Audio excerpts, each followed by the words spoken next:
I don't know about you, but I certainly am feeling frustration over the Nancy Guthrie case. We are well past 2.5 weeks into the missing person case of the 84-year-old mother of Today Show co-host Savannah Guthrie. Gavin, Javi, can I get a take two on that? We can edit that out in post, right? Okay, I am beyond frustrated with this case. We're in our third week, coming up on our fourth week, and 84-year-old Nancy Guthrie, the mother of Savannah Guthrie, the co-host of NBC's Today Show, is still nowhere to be found.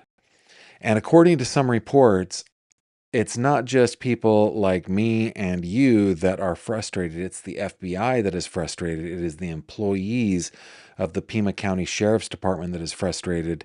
I imagine that all of Nancy Guthrie's loved ones are frustrated at this point. One of the things that saddens me is that I have noticed that today is the first day where NBC News is not showing live updates. Neither is CNN, and it just feels like people are starting to give up. But there may be a silver lining. There may be that pot of gold at the end of the rainbow, and we're going to talk about it next. Stick with me.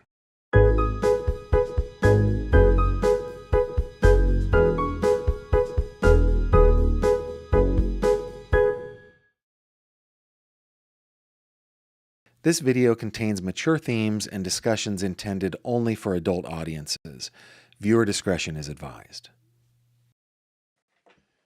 Hello there, my friend, and welcome back to another true crime conversation with me, Gavin Fish. Thank you so much for joining me. And wherever you're joining me from, I'm sure it is a delightful, delightful place. Use your creativity and tell me in the comments, in the live chat if you're on here on YouTube during the live stream, or in the comments on Spotify or in the rewatch crew. Tell me where you're tuning in from, but do it creatively. All right. This is our romper room moment. And I just want to see how clever you guys are. I know you're clever. You guys are all bright. But what are we talking about today? Today we are talking about the missing person case of Nancy Guthrie, as I said in the old cold open. Now, I have kind of shied away from conversations that have been widely reported and very well reported by, and there I go again doing the, what is it, the pilot announcements. Ladies and gentlemen, this is your captain speaking. Today we're going to be cruising at 38,000 feet. Yeah, I got to stop that. Got to stop that. I almost did it again just after I corrected myself. Okay, it has been pretty widely reported that members of the staff of the Pima County Sheriff's Department are unhappy with the leadership of Sheriff Nanos. Now, I mean, we kind of have to take this with a grain of salt because, I mean, who is happy with their boss?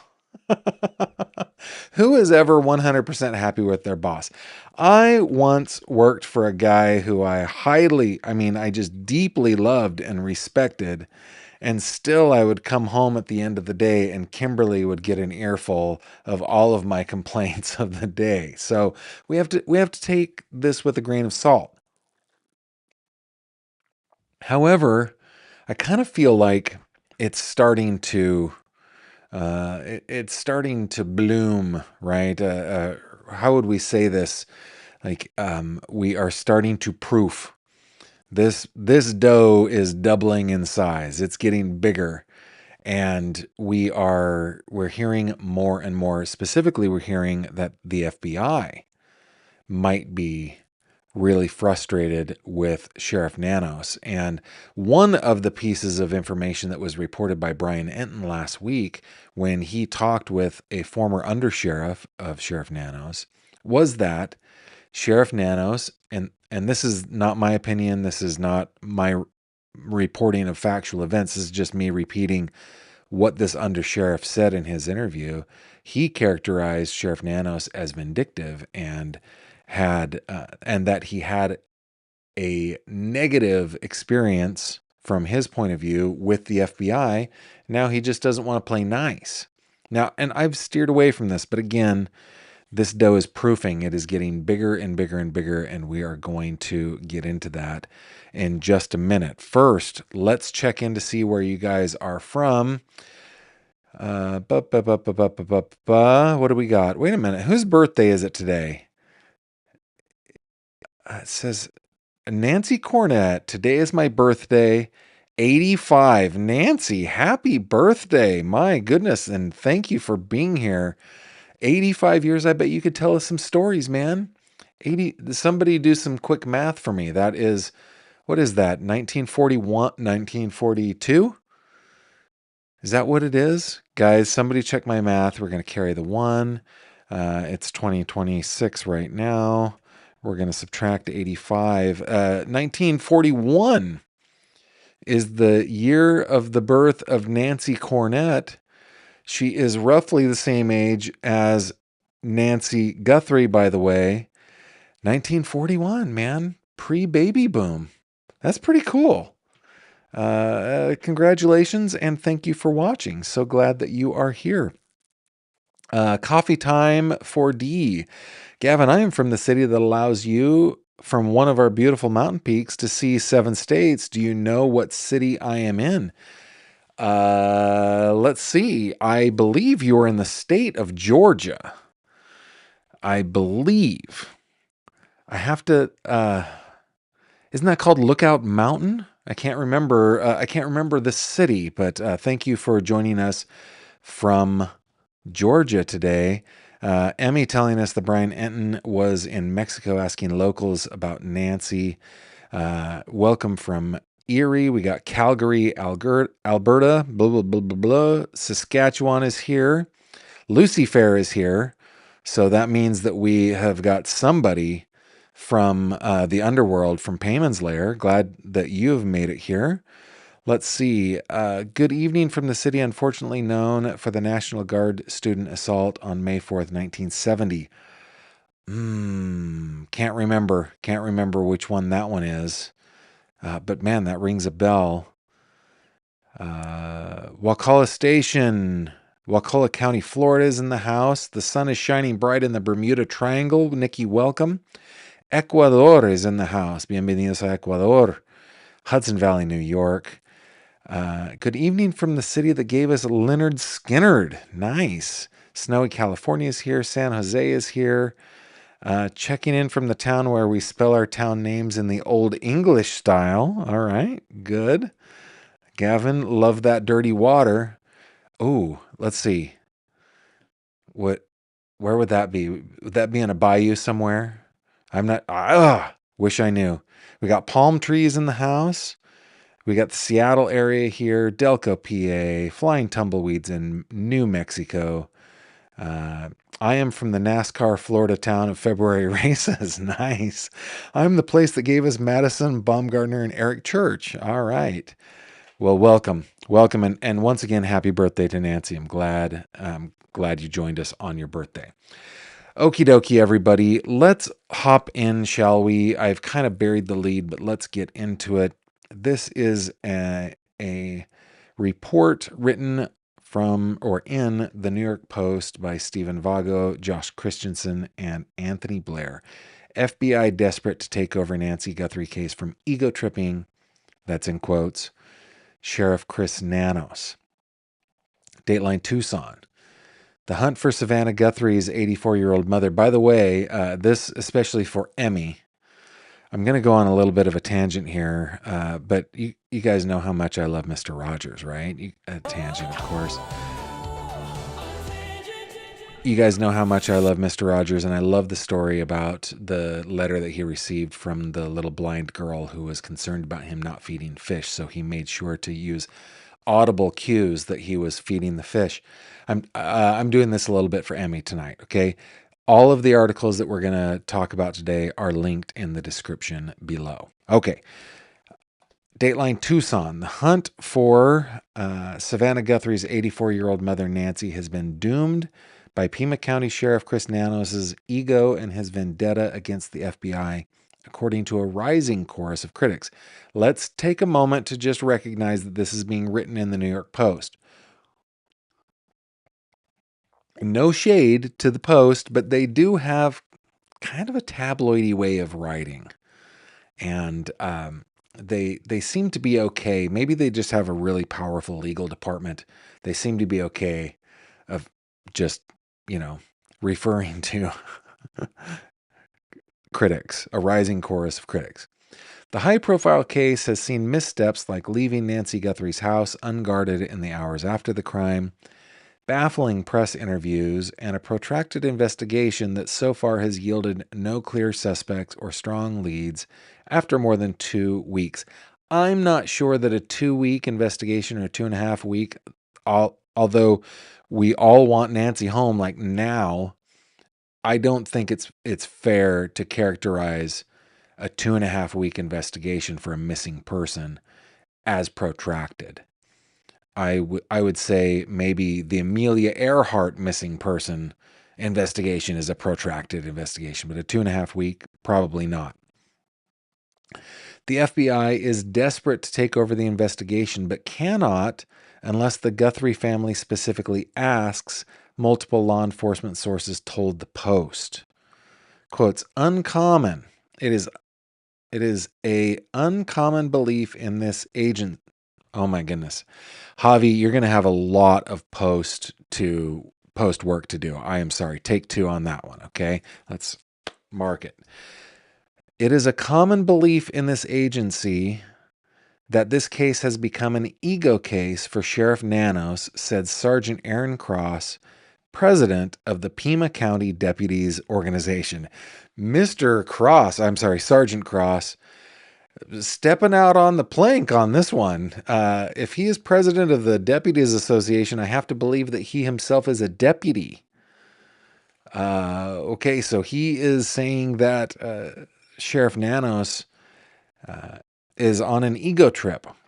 Okay, doomed from the start. From the moment the Today Show co-host's mom was reported missing from her $1 million Tucson home, that might be the first time I've read a report that has specified that she has $1 million home. If you buy a house 50 years ago, yeah, it doesn't matter. It's okay. It's okay. I'm sure it wasn't her first home. This is not her starter home, and she's 84 years old. Who cares what it cost?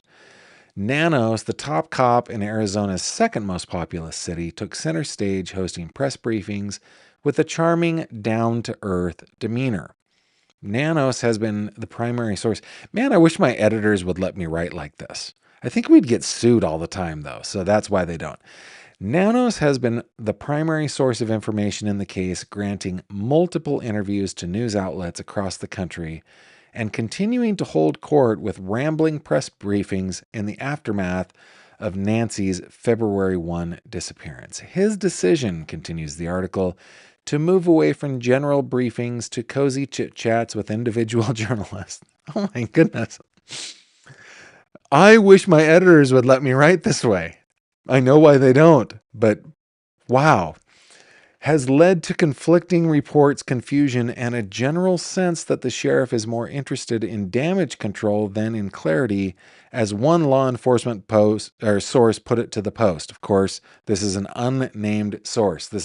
So far we only have one source named. The sheriff turned a serious investigation into a rolling spectacle, from questionable decisions to shifting narratives and a disastrous media cleanup tour that raised more questions than it answered, the source said, speaking on condition of anonymity. Leadership in moments like this requires discipline, not damage control, the source added. Okay, let me just add my little editorial here, okay? Remember that Sheriff Nanos's office is a political office. He runs for office. Now, sometimes in areas like this, in counties like this, they are secure in their office, right? Actually, in my county, I think our sheriff is 25 years our sheriff. Whenever he runs, which happened just last election cycle, nobody runs against him. They all like him. He's a good guy and he works hard. And sheriffs do different work here in Pennsylvania. They've been largely stripped of their law enforcement power. So it's kind of different. But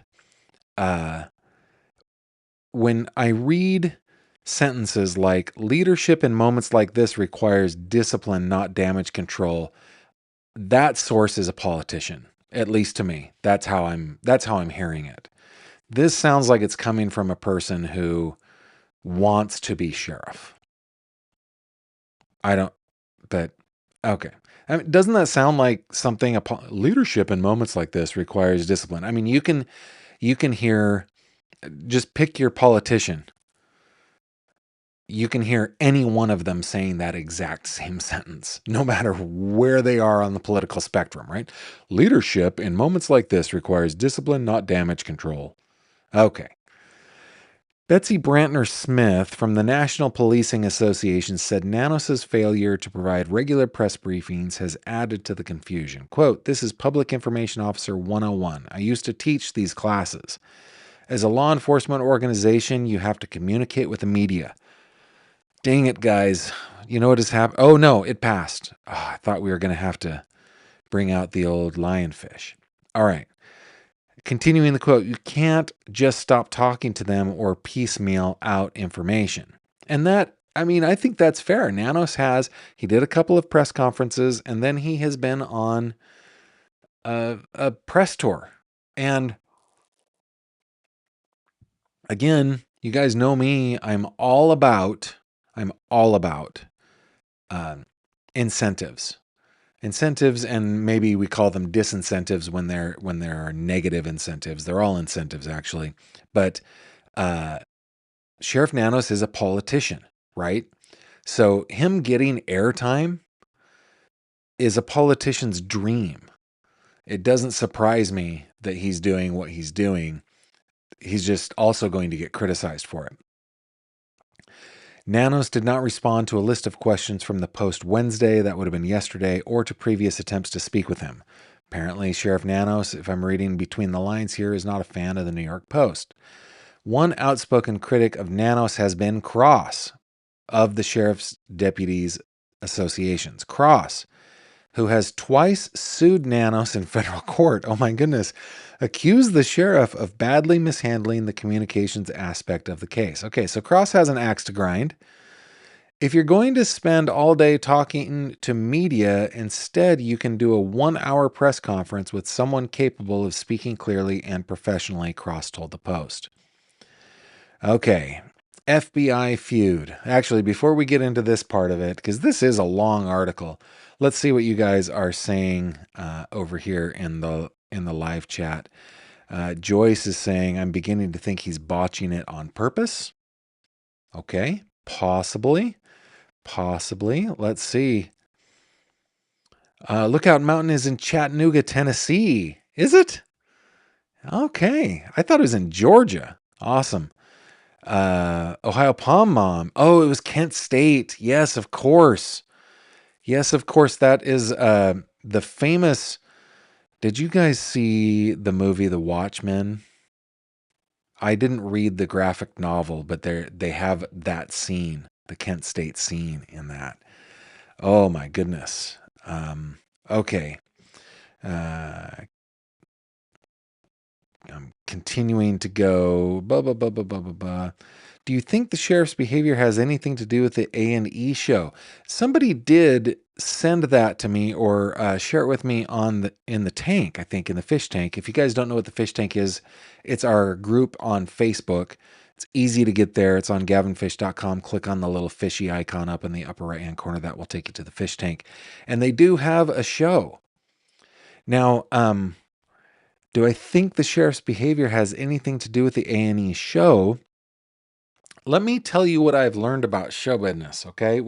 It's not like I'm an expert.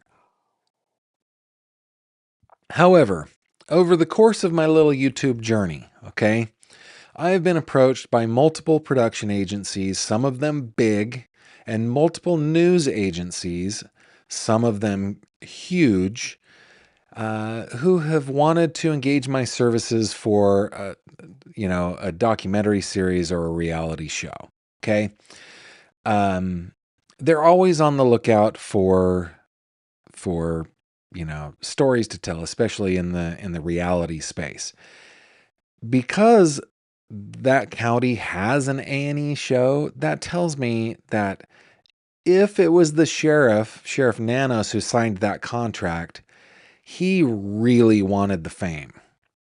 Because, and the reason that is my opinion, is because those production companies are predatory when it comes to sharing their profits, meaning they don't share their profits. They are predatory, man. They will exact so much out of you and give you nothing in return or offer you. I mean, this is the reason why I was not in, the 2020 documentary about Ellen Greenberg. It's because that production company was freaking predatory. And this is just my opinion, right? But it doesn't matter. I don't need to get into that. But that's just one example of many. These days, I just say no right out of the gate. Hey, are you interested? No, don't even finish the question. So, yeah, his behavior could have something to do with the A&E show. Scotch's mom says, Brian Enton interviewed the guy from the Sheriff's Association. I did see that interview. I think there's been more than one. Apparently, he has protection and can speak out candidly as he has been. Yeah, probably because the sheriff doesn't want to cross him because there's been lawsuits already, and the guy has shown his willingness to be litigious about things. Let's see. Ohio Palm Mom says, Justice Served interviewed a retired officer who painted him as vindictive and someone who uses retribution regularly. I saw a similar interview. Yeah. Coffee time for D. I really think he is a scapegoat. Also, Chattanooga, Tennessee has Lookout Mountain, and we share it with Georgia. I see. So I was only half wrong. I thought Lookout Mountain was in Georgia. But yeah, very cool. Very cool. Let's see. Peanut's mom made it late, but made it, and I'm glad you did. Okay, let's continue our reading of this article from the Post. The FBI feud. At the center of Nanos's apparently unwillingness to relinquish control of the case appears to be a long-running feud with the FBI dating back to 2015, when he was appointed chief of the Pima County Sheriff's Department. So chief of the department, but not sheriff. Is that when he was appointed? Was he the sheriff then? What's the difference between a chief of a sheriff's department and a sheriff? That's clumsily written, but okay. Or I just don't have enough mental faculty to figure it out. That same year, the FBI began investigating the department for misuse of civil asset forfeiture funds. Oh, don't get me started on that. Nanos was never charged, but the sheriff at the time was indicted, and Nanos lost the subsequent 2016 election for sheriff. Okay, so he was appointed chief of the department, but not the sheriff, and then he lost the election. It is widely believed, this is a quote, he thinks the FBI cost him his election, Cross said. Nanos was visibly furious in 2016 as he hit back at the FBI over its overspending allegations against his department, calling the claims total BS in an interview with K-Gun 9. You can just see him seething with rage against the FBI, Cross said, referring to the clip. Okay, he's characterizing that. Whether he felt rage or not, the only person that would know that is Sheriff Nanos. But Mr. Cross, that's his characterization. Good. Okay. Quote, that's the real Sheriff Nanos, the angry, vindictive guy. That's one we experience inside the department. Notice he didn't say experienced. He said experience. The aw shucks kind of persona that he portrays is kind of the character that he puts on. Interesting. Nanos was finally elected sheriff in 2020, which means he's twice elected at this point. Okay, election controversy. So anyway, apparently he's vindictive. Well, it's reported that he's vindictive and he's upset at the FBI for costing him his first attempt at the election. Okay, Nanos is in the job after winning re-election over his Republican challenger, Heather Lappin, amid controversial circumstances in a slim margin in 2024.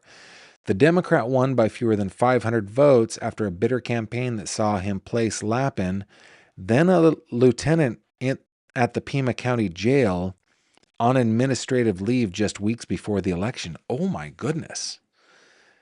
Wow. Cross was also placed on administrative leave at the time. Okay. Lappin filed a lawsuit against Nanos claiming that after she decided to run for office, quote, Sheriff Nanos and PCSD leadership waged a retaliatory campaign against Lieutenant Lappin's career in order to undermine her candidacy. Both Cross's and Lappin's cases are ongoing.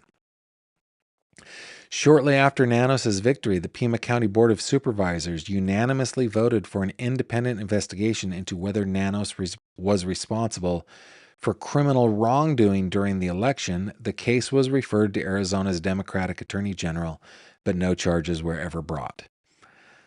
Shocking.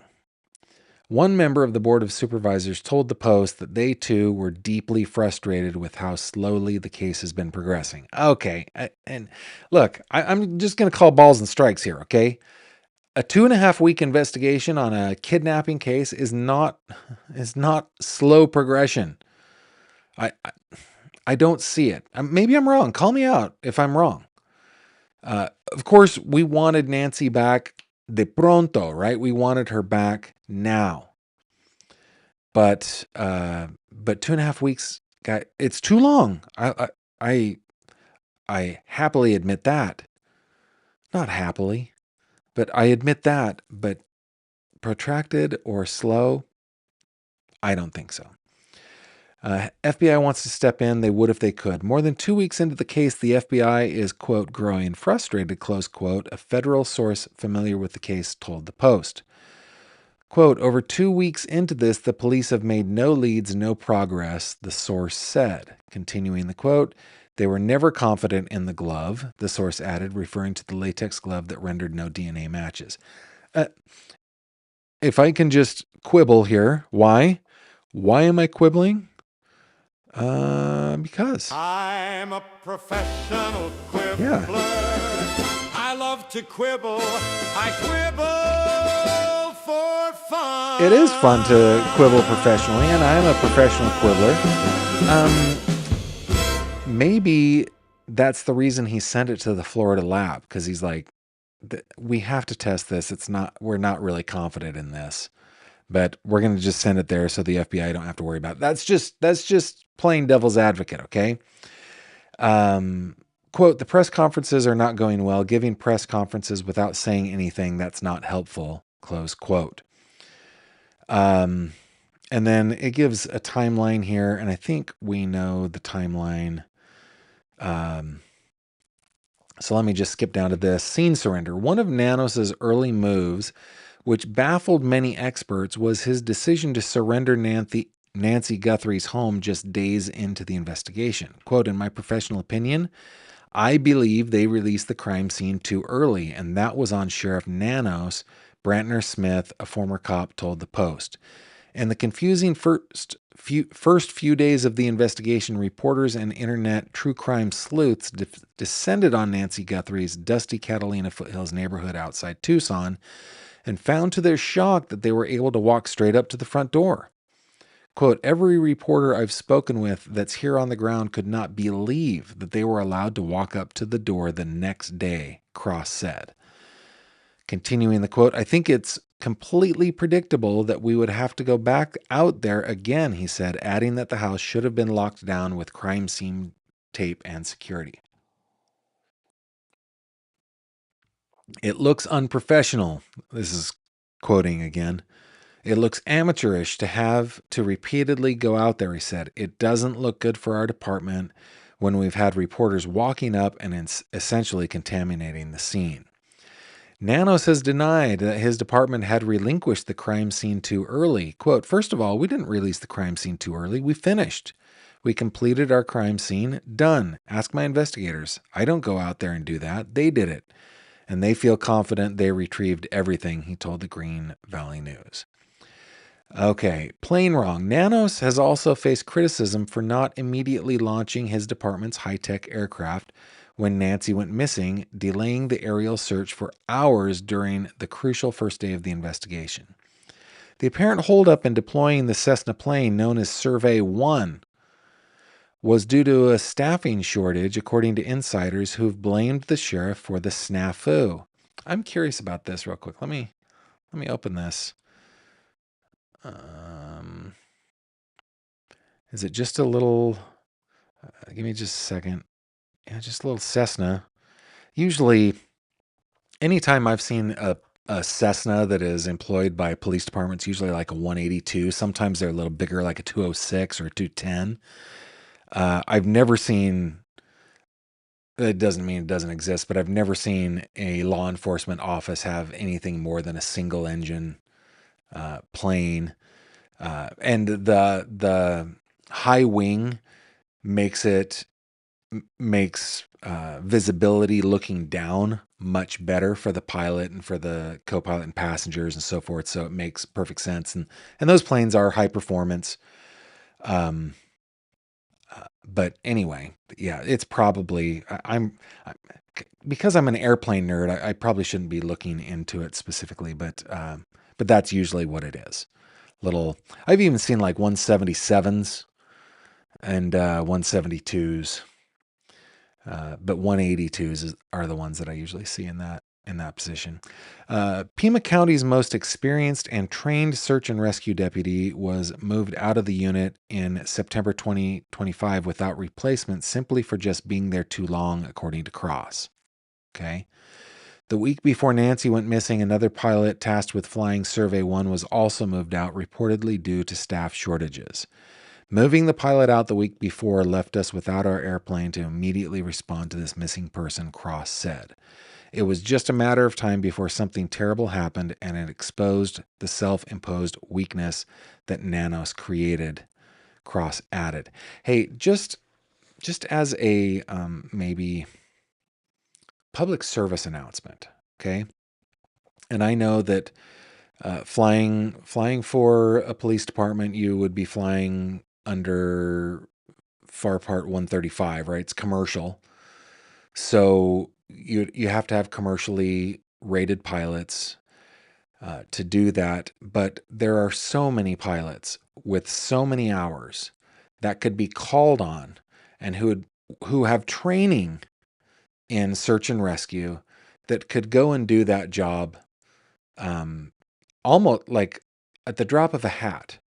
Now, I am not one of those pilots because I don't have a commercial certification, because I don't qualify for it, because I have, because of my eyes.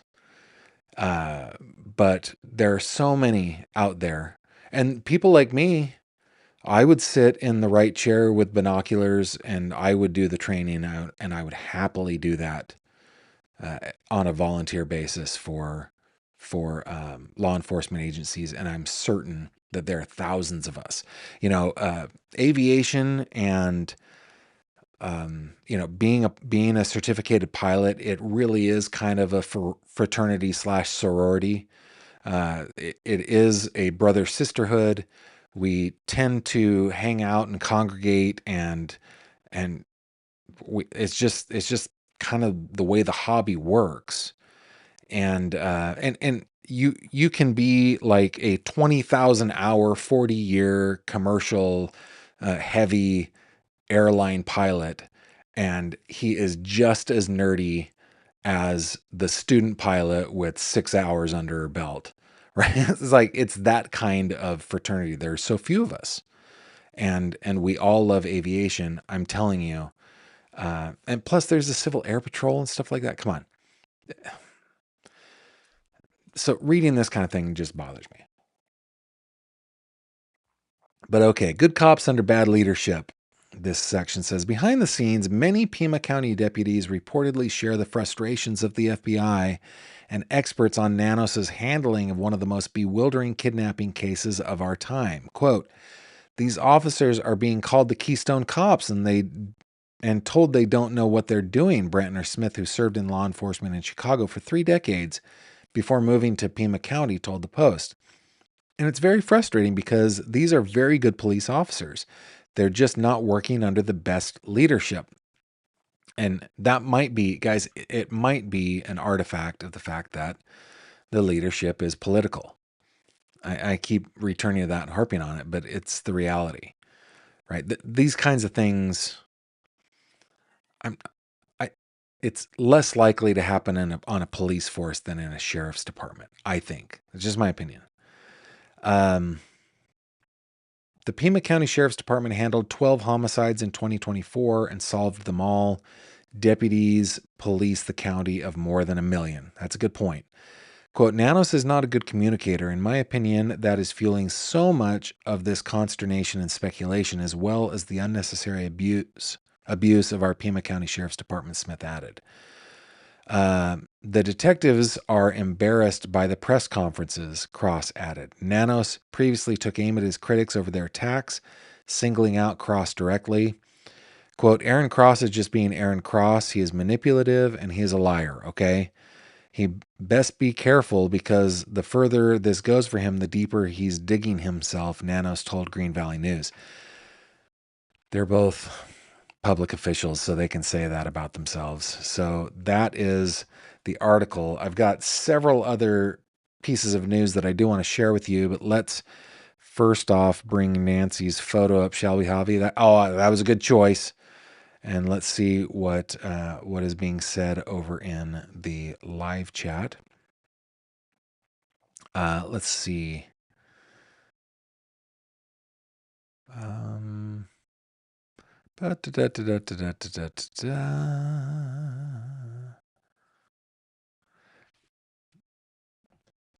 Scotch's mom says, Gavin, say that to her family.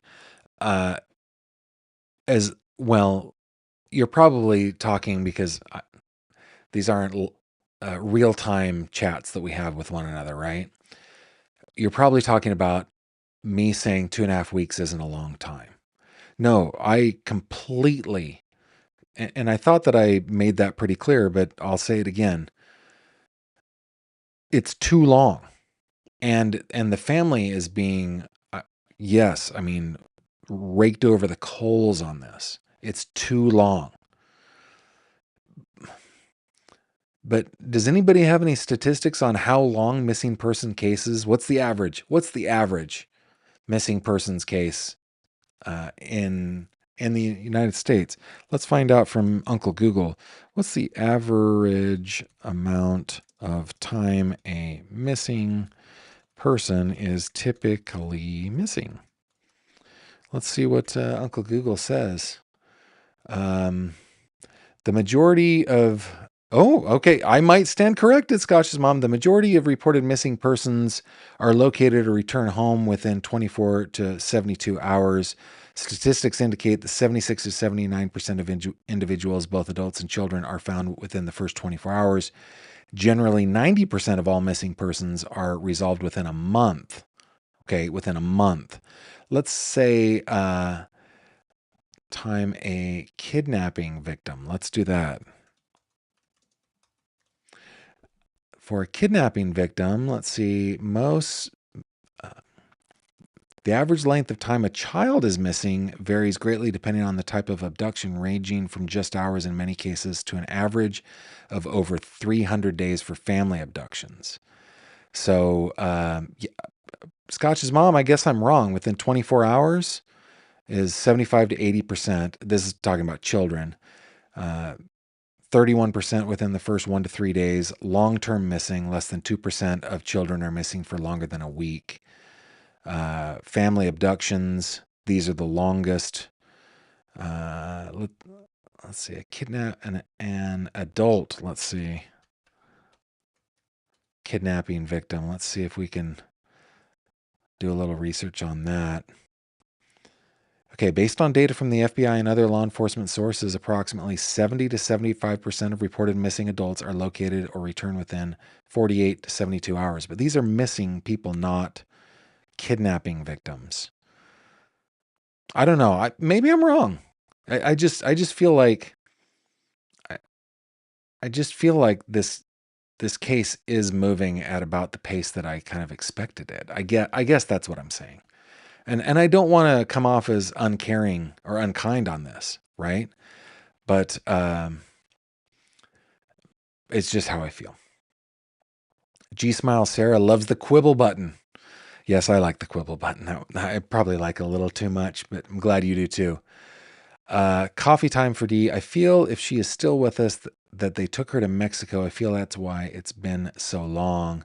We're going to get into the Mexican angle here in just a second. Thank you for the comment. Black Widower member for 5 months. Or not welcome. Thank you is what I meant. Couple more things before we go. Let's see. I'm late, but I live in the city that has a government agency and a sports team that deal with or is named after the Stars. A government agency and a sports team that deal with a government. Houston. Are you from Houston? I think you're probably from Houston. Okay. Couple more. Tiff, I did know that. Yes. Very cool. Very cool. Gisela is an impressive person. Scotch's mom, yes, that's what I was talking about. Okay. Mooney says, Gavin, and the family has this back and forth complaining about each other. I can't imagine. That's true. That's true. Casey says, thanks for doing this, Gavin. Some people are afraid to. I appreciate the coverage. You're welcome. Jenny says, I don't think you ever come off as uncaring or kind. Well, thank you. And Sharky agrees. Thank you both for that. Thank you for extending grace on that. I appreciate that. Okay. Let's move back over to the old Acrobat. And let's go to News Nation. I've got a couple of sister companies reporting here. Okay, so we're going to read both. This from News Nation, written by Ali Bradley and Jeff Arnold, or Ali Bradley, or Ali Bradley, not sure. Cartels cannot be ruled out in Nancy Guthrie case, according to an ex-U.S. Marshal. The FBI has contacted Mexican authorities in connection with the disappearance of Nancy Guthrie, News Nation sources say. Hold your comments on that, because I know that Mexico is saying something different. Just hold on. But there is no evidence to suggest that Mexican drug cartels were involved, according to the Pima County Sheriff's Office. And then, as the search for the mother of Today Show host Savannah Guthrie continues throughout its third week, investigators searching for clues around Guthrie's home believe the crime has local ties rather than extending into Mexico. Guthrie's home is located in the Catalina Foothills outside of Tucson, which is about 60 miles from the U.S.-Mexico border. Pima County investigators declined to confirm FBI contact with Mexican officials, sources told News Nation, although evidence around the 84-year-old Guthrie's home points to a violent confrontation between Guthrie and the person who took her. The methods used in the kidnapping did not match up with those used by Mexican transnational criminal organizations. I think what they're pointing to is probably the blood when they're talking about a violent confrontation, is the blood on the front porch. Across northern Mexico, cartel groups routinely target migrants, often pulling buses over, separating passengers, and demanding ransom. In one high-profile case, dozens of migrants were forced off of a commercial bus by armed men, later released only after families were contacted for payment. Cartel involvement shouldn't be ruled out in the Guthrie case, according to a former U.S. Marshal. However, a former U.S. Marshal who worked along the border told News Nation Thursday that although the methods used in Guthrie's disappearance do not point to how cartels typically operate, it is important not to dismiss the cartel involvement altogether.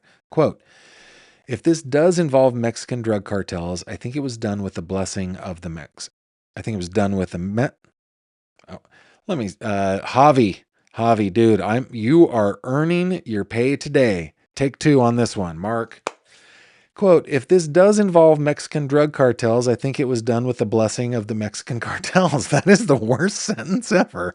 Okay, Robert Almonte, a former U.S. Marshal and the retired deputy chief with the El Paso Police Department.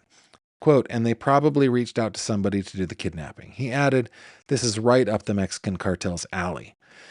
Almonte said that the image of a man captured by Guthrie's doorbell camera does not appear to be someone who would be considered a mid to high ranking cartel member or official, and characterizations of the man's actions as sloppy.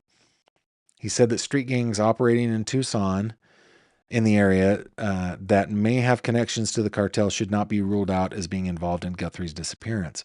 Almonte said Tucson is ground zero for the trafficking of fentanyl into the United States, especially by the Sinaloa cartel, which is the most active Mexican cartel in Arizona. What distinguishes Mexican cartel kidnappings from other abductions? As the investigation continues into possible clues into Guthrie's likely abduction, other factors distinguish the ways that Mexican cartels kidnap people from what is being considered in the Arizona case. Boy, am I glad right now. There are a lot of reasons to love Arizona, to love the Southwest. Right now, I'm glad I'm in the Northeast. Just thinking about the danger of this.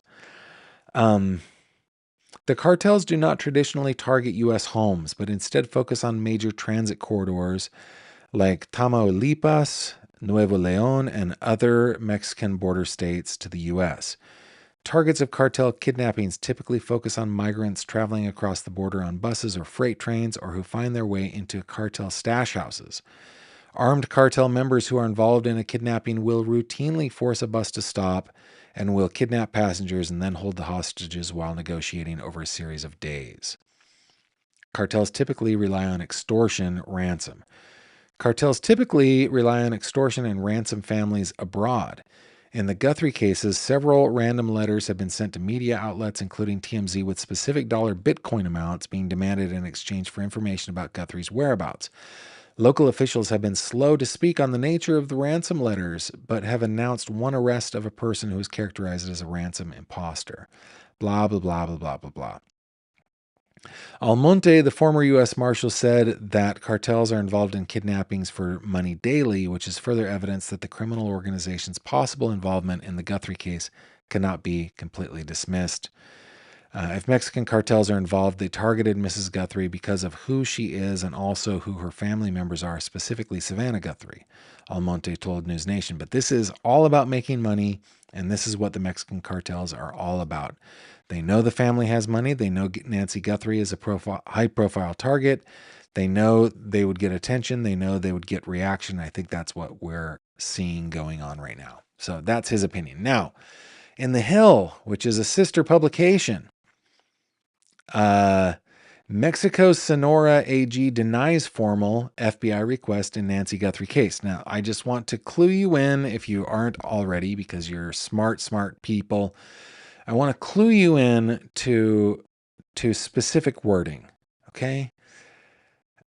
This is what I refer to as a qualifier, all right? Sources in many publications are saying the FBI has reached out to Mexican officials.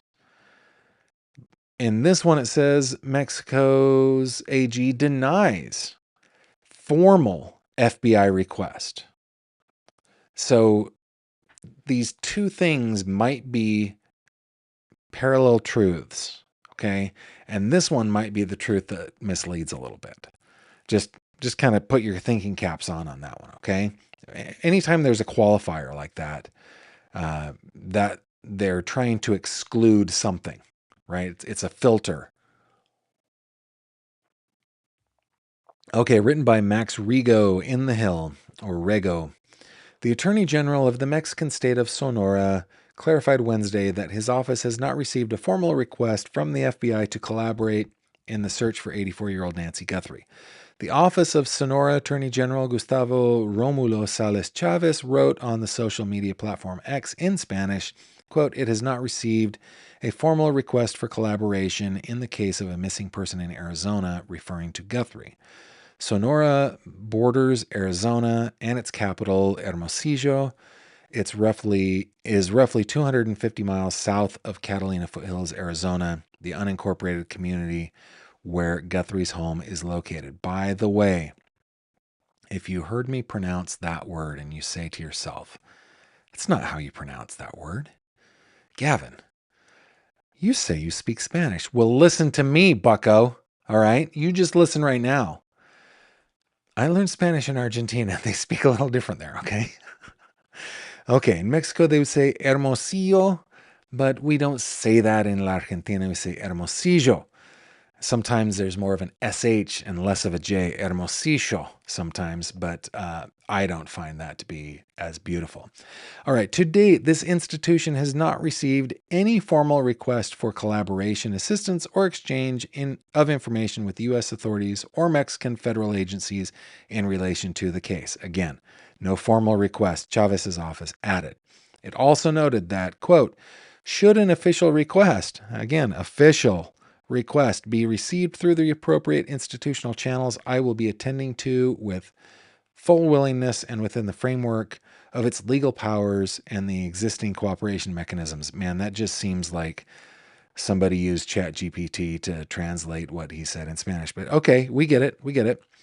Multiple media outlets, including the Hill's sister network, News Nation, previously reported that the FBI, which is working on the case alongside the Pima County Sheriff's Office or Department, has contacted the Mexican government and Mexican law enforcement. The Hill has reached out to the FBI for comment. Blah, blah, blah, blah, blah, blah, blah. The FBI is offering a reward of up to $100,000 for information. And then, of course, 88 Crime is offering $102,500. So we're now at 2025. Pima County Sheriff Chris Nanos told News Nation's Brian Enton on Tuesday that authorities have only obtained Google Nest video from the front of the house, and Google is working to retrieve footage from other cameras. We have learned that. The FBI is encouraging those with tips to reach out to 1-800-CALL-FBI or tips.fbi.gov. PCSD also said last week people can submit tips at 88-CRIME or 520-351-4900. And yeah, so that is that. Could it possibly be that Nancy Guthrie is across the border? I think it's just as possible as being across a state border. I hope not. I hope she's close. I hope she's well. I hope that they've gotten her life-saving medication. But yeah, that is the news there. Let's hop back into. Hang on just one second. I just see something in the comments I want to look at.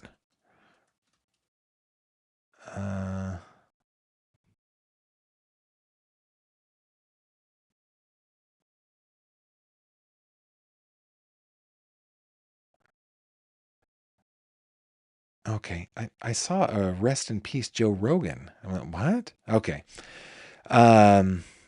Scrolling on down. Burn Dog says, I saw a pic somewhere today that Harvey Levin was hooked up to a lie detector test. Okay. Sounds a little stuntish by the TMZ founder. Yeah, that's funny. Let's see. The blah, blah, blah reminds me of La Techius Stotch calls to husband Al. That's funny. Yeah, anytime they're doing kind of like the job of like a nut graph of just quickly summarizing what's been going on, I yada yada that. We don't need to go in there. Oh, and Betsy says it's a running joke with trolls. Okay, I got it. Now I've learned. Thank you very much, Betsy's tag. I'm not saying thank you to Betsy. I'm saying Betsy's tag. Thank you very much. I appreciate that. All right. What time is it? Man, this one's going to go a little bit long too. But why don't we right now head on in to 3 questions, shall we? It's 3 questions with Gavin Fish. Pow. Okay, in this segment, guys, you know the rules. If you don't, let me just explain it real quick. I have an email address. It is 3questions@gavinfish.com. It is spelled out using the Greco-Roman alphabet. There are no numerals in there, just 3 questions at gavinfish.com. And you can send in as many questions as you want, as often as you want. I will ask you to please keep them brief, keep it pithy, keep it short. Don't use it as a cheat code to send an email to me to chat. That's breaking their rules. We got rules for a reason. If you want to reach out to me, go to gavinfish.com, click on the little envelope icon in the upper right-hand corner and reach out to me there. Okay? But send your questions, many or few, to 3questions at gavinfish.com. And my solemn promise is to answer all of the questions, but I reserve the right to do so in the order in which I would like to do it. The ones that I think are the most interesting go make their way to the top. It's the cream that, it's the proverbial cream that floats to the top. Here we go. Question number 1. Gavin, this is from Diane. What true crime movie would you recommend? Well, I am a movie buff, okay? I am a movie buff, but I'm not like a true crime movie. I'm kind of documentaried out, I got to tell you. So I'm not gonna choose a doc. But recently, I rewatched, and this is a movie that I watch all the time. I go back to it time and time and time again. I think the acting is terrific. I think the script is amazing, and of course, the story is just captivating. And I also like that it was the very first mainstream Hollywood movie that was recorded digitally. I don't know, that little piece of trivia is important to me, I guess. It stars Robert Downey Jr. It stars Jake Gyllenhaal. It stars what's his name? Not what is his name? You're like, tell me the name of the movie, and I'll tell you the name of the actor. No, I'm not. I'm not going. I'm not going to let you do that. The cast is okay. Jake Gyllenhaal, Mark Ruffalo, Robert Downey Jr., Anthony Edwards was in it. Dermot Mulroney was in it. It's a great, great movie, great cast, and that is the 2007 film Zodiac. I love it, and I probably watch it once every year or two. It's very good. If you haven't watched it, you should watch it. Very good. Uh, Question number 2. And by the way, I love it when you guys answer these questions. So for question number 1, what is a true crime movie that you would recommend? And question number 2, this from Bernie, who asked, what was a scary movie I saw as a kid? What is a scary movie as an adult? Okay, I'm not into scary movies. Okay. I'm not into horror movies, I guess. I do like the like intellectual ticklers, the ones that just kind of creepy, right? Um, what is the name of the movie? Hold on. It stars Denzel Washington.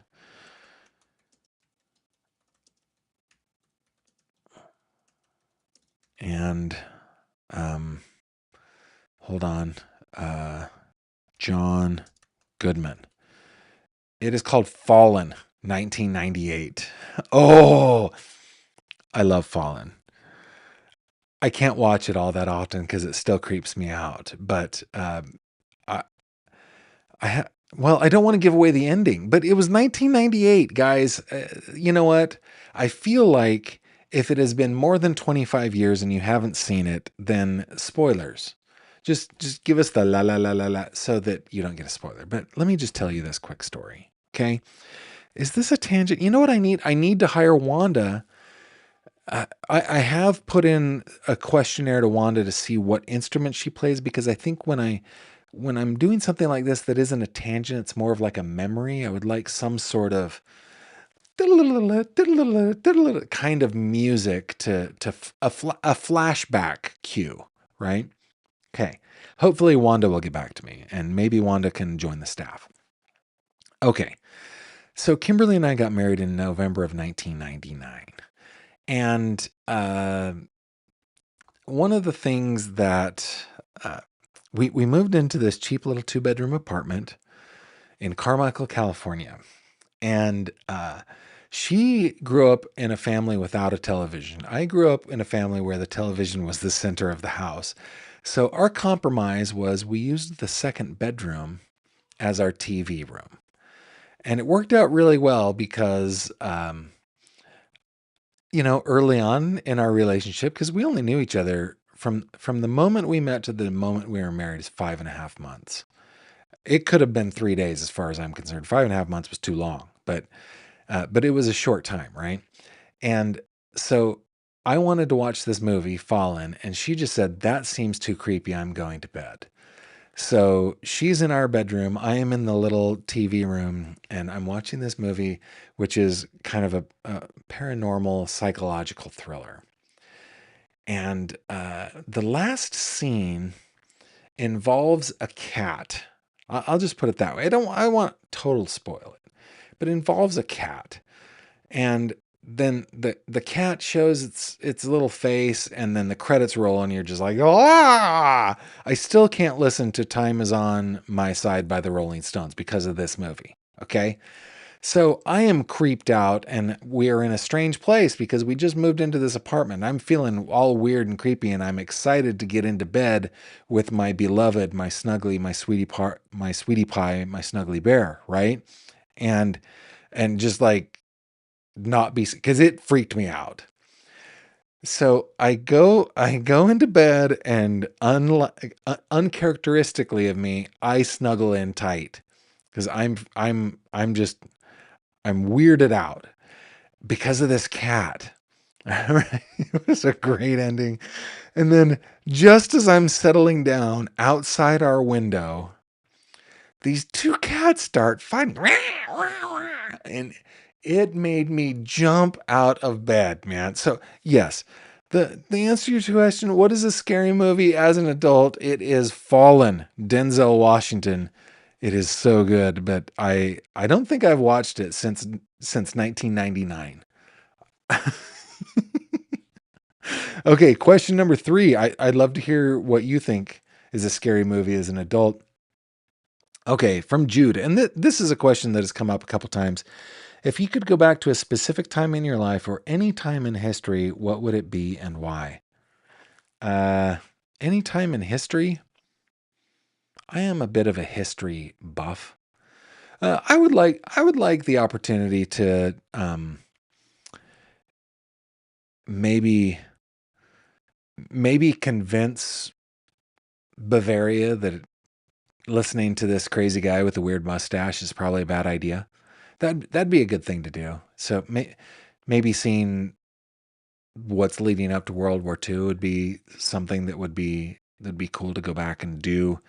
Um, in my own lifetime, I have so many happy memories that I would love to just be a fly on the wall and just watch it happen again. Um, like let me think. I don't know, like first kisses would be kind of fun to watch. Do you remember that feeling of like, oh, should I lean in? Uh, Does he or she feel the same way? Oh, I'm putting myself out there, and then like the just rush of adrenaline when you are successful. Oh yeah, and yeah. So first kisses would be fun to do. Um, I would love to go back again as a fly on a wall and see my parents as they were raising little kids, right? Maybe when they just maybe so if it was in my lifetime, maybe when I'm like 10 days old, see what my parents are up to. Because they were young kids themselves. I was child number 4, but they started having kids when they were teenagers. Different time. So yeah, I just like to maybe understand my parents a little more. I would love to hear what your thoughts are on that in your own life. And while you are putting that in your comments, let's hop into some headlines.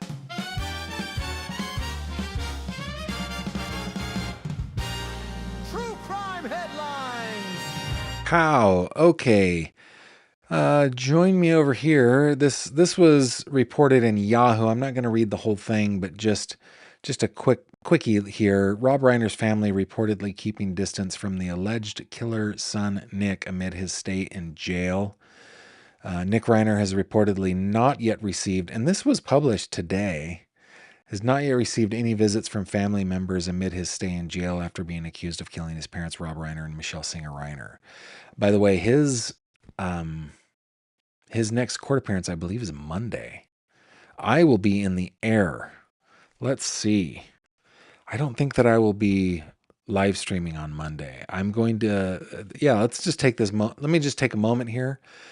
Next week, I am going to be heading back to California for some meetings and to check in on the old Figgity folks. I'm traveling on Monday, so I will not be live streaming Monday, but I will be live streaming the rest of the week from my parents' house. At least that's the plan for now. I might live stream from somewhere else, depending. But it's going to be a technologically toned down live stream, but we're going to do it nonetheless. Okay. Relatives are said to be keeping their distance as they struggle to come to terms with the accusations against him while also mourning the deaths of Rob and Michelle Reiner. The accused is due to appear in court again on the 23rd, which is what I just said, represented by a public defender. And the rest of it is rather tabloidy, so I just thought that I would share that with you, keeping the Reiner murders top of mind to us. Headline number 2, Christian Blood reports in KTSA, Brad Simpson defense team questions credibility of multiple officials ahead of time. Yeah, good luck with this. Dateline San Antonio. Defense attorneys for a man accused of killing his missing wife are filing a motion that questions multiple law enforcement officials ahead of a trial now delayed until at least late March. KENS 5 reports that 3 people targeted in the motion are Olmos Park Police Chief Fidel Villegas, Olmos Park Police Sergeant Melissa Campbell, and Texas Ranger Jesse Perez. Brad Simpson is accused in the death of Suzanne Simpson, who went missing in October 2024 and has not been seen since. Brad is the only named suspect in the case. Defense attorneys want to examine whether Chief Villegas, we would say, allowed Olmos Park Mayor Aaron Harrison to look at physical evidence related to the case. Simpson's lawyers believe, if true, this action could have violated a gag order that may have already been in place. So we've read a little bit about that. We will see what happens with that motion. And then lastly, AB7 Chicago, the I-Team, written by Mark Rivera, Barb Markov, Christine Tressel, and Tom Jones, are reporting Chicago tax attorney Adam Backerink, accused of murdering wife at South Loop condo, pleads not guilty. Dateline Chicago, a Chicago tax attorney accused of murdering his wife pleaded not guilty during an arraignment hearing today. Adam Backerink, 47, is accused of killing his 36-year-old wife, Caitlin Tracy, bring her up here, in October of 2024 by throwing her down a 29-story stairwell in the couple's high-rise condo building in the South Loop, along with 6 murder charges. Cook County prosecutors, we read this yesterday, have added multiple concealment of a homicidal death and false reporting charges against Backerink. So he appeared in court today. He pleaded not guilty. He's next due in court on March 18th. And those guys are ye headlines.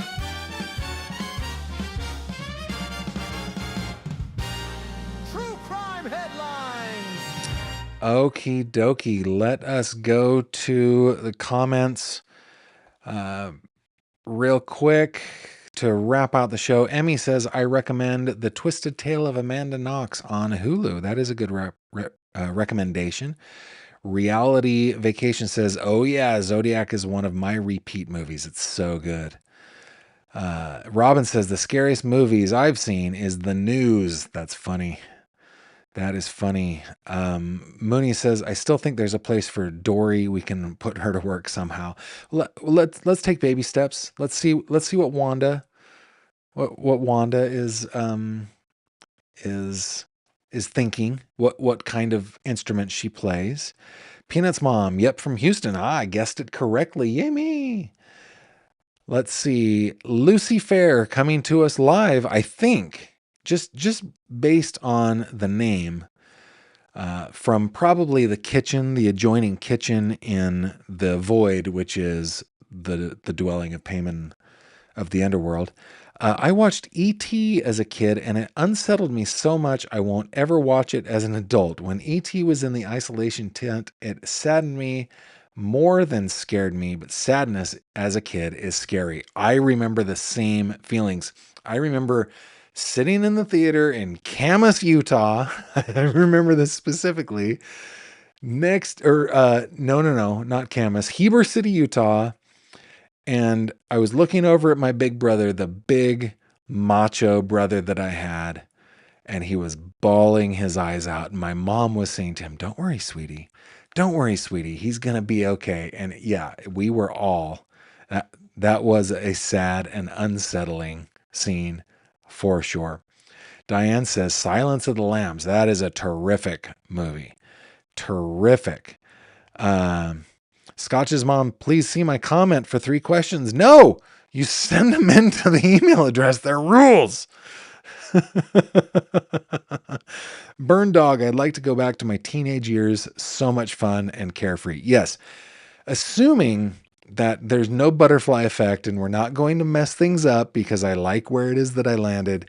The teenage years were a blast.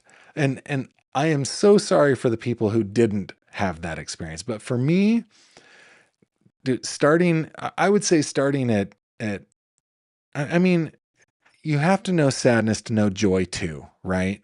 So it's not like it was all just rainbows and lollipops, but starting from about the time I was maybe 12 to the time I was 19, that was just so much fun. And it would be a blast to go back and re-experience it, or at least be able to watch it happening, right? It'd be fun.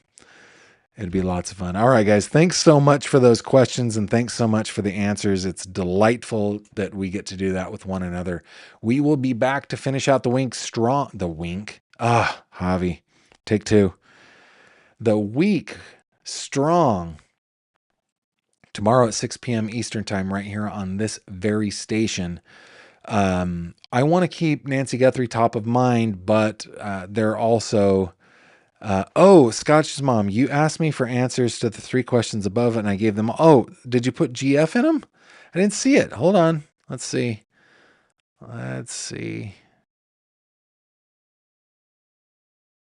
No, I don't see it. Scotch's mom. I want to grab it.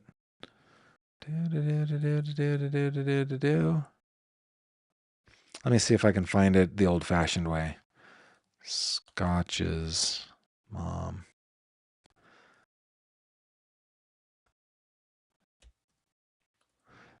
I don't think so.